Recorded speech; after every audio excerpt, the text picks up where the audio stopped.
कि साहब के घर में जब केहू पूछल गुरु भाई कि शिव को चाहना और शिव से चाहना के मतलब क्या हुआ, तो बड़ा सुंदर बरखा दीदी उत्तर दी कि कोई साहब के पास हम लोग बैठते हैं, सारे गुरु भाई गुरु बहन, तो बहुत जगह से गुरु भाई गुरु बहन लोग आते हैं। तो एक बार की बात है कि एक गुरु भाई आए थे, दो गुरु भाई, और साहब से एक ने कहा कि साहब अतवार के दिन चर्चा है हमारे गांव में, क्या कहते हैं करें कि ना करें?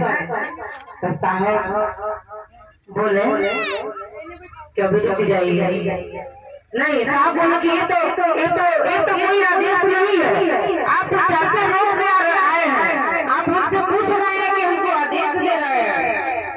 तब तक एक गुरु भाई ने उठा और कहा कि साहब सिवान जिला में एक मैरवा गांव है, वहाँ हम लोग बार बार जाते हैं ठेपहा में कीरा दे में, तो गुरु बहने कहती है कि दीदी हमारे यहाँ चर्चा कीजिए ना।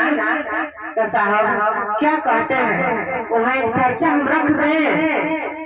तो साहब बोले कि अभी रुक जाइए, अभी बहुत गर्मी है, अभी बाद में चर्चा कीजिएगा। तब देखिए एक पूछना होगा कि आप साहब से पूछ रहे हैं कि साहब हम चर्चा रखे कि ना रखे। और वो गुरु भाई ने जो कहा विनोद गुरु भाई कि हम चर्चा रख के आए हैं, महोत्सव रविवार का दिन हमको करना है।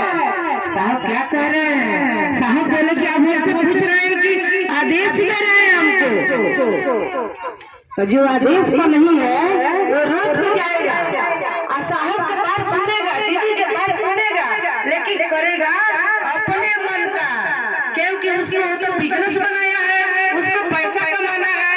और जो साहब के आदेश पर चलता है वो साहब के आदेश के इंतजार करेगा, वो साहब से पूछेगा, वो दीदी से पूछेगा कि हम करें कि ना करें।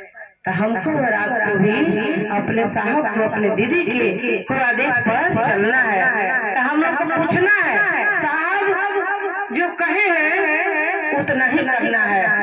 साहब बोले हैं कि मेरे महादेव जितना कहे हमसे ना मैं एक डेग आगे जाऊंगा ना एक डेग पीछे जाऊंगा।